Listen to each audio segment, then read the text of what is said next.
మనం ఇచ్చే కమిషన్లు ఏవైనా ఏ రూపంలోనన్నా ఇవ్వు నువ్వు, దేవుడా ఇగో ఇది తీసుకొని నా పాపాలు వదిలేసేయి అని మనం ఇచ్చే సమస్తము, అవి ఏవైనా కానీ ఏ మతం వాళ్ళు ఎలాంటి ప్రయత్నాలు చేయని వాటిలో ఏవి తీసుకొని దేవుడు మనల్ని వదిలిపెట్టినా, తీసుకొని వదిలిపెడితే, ప్రతిఫలం తీసుకొని వదిలిపెడితే ఈ మనుషులందరికంటే ఆ దేవుడే పెద్ద పాప అవుతాడు. ఈ సంగతి సమాజంలో చాలామందికి తెలియదు.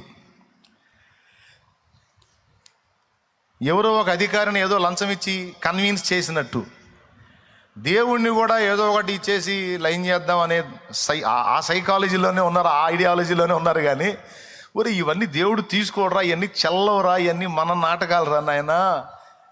ఆయన సృష్టించిన బొమ్మలకు మనకే ఇన్ని నాటకాలు ఉంటే ఇంతమందిని సృష్టించినోడు ఇంకా ఆయన ఎంత మొనగాడై ఉంటాడు. మన డ్యాన్సులు అక్కడ పనికి రావరా అన్న గ్రహింపు వాళ్ళకు ఉండదు. మనుషుల దగ్గర వేస్తే డ్యాన్స్ సరిపోయింది, కానీ దేవుడి దగ్గర వేస్తే జాయింట్లు తీస్తాడు అన్న సంగతి తెలియదు. దేవునికి స్తోత్రం. మరి ఏం చేయాలి బాబు, ఎట్లా బయటపడాలి? మరి ఇప్పుడు పాపానికేమో శిక్ష అంటుండే, మరి తప్పించుకోవాలి అంటే మరి ఏం చేయాలి? మరి ఇదే దొరికింది దారి, ఏదో ఒకటి ముందు ఇచ్చి శాంతిపరుద్దాం అని తిప్పలు పడుతున్నాం. అంటే దానికి దేవుడిచ్చిన సమాధానం ఏంటంటే, ఓకే మీ బాధ అర్థమైంది, పరిష్కారం అది కాదు.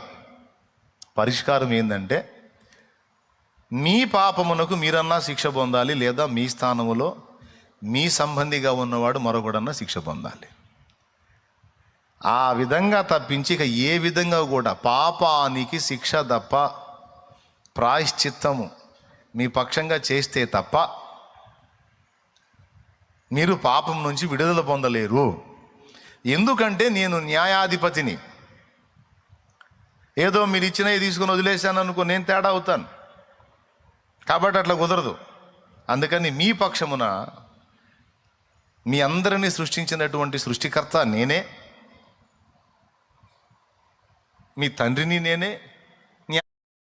అందరినీ సృష్టించినటువంటి సృష్టికర్త నేనే, మీ తండ్రిని నేనే, న్యాయాధిపతిని కూడా నేనే. కాబట్టి న్యాయం పక్షంగా మీ దోషానికి శిక్ష నేను వేస్తాను. మీ అందరి పక్షంగా నేనే వచ్చి మీ పాపాలకు నా శరీరమందు వెల చెల్లిస్తాను.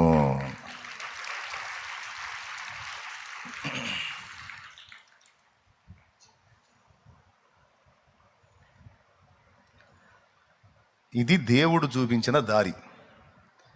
అలాగూ నేనే మీకు బదులు ప్రాణం పెడతాను, ఇది జరుగుతుంది అనడానికి ఆదికాండము 2వ అధ్యాయములోనే ఒక పని చేసి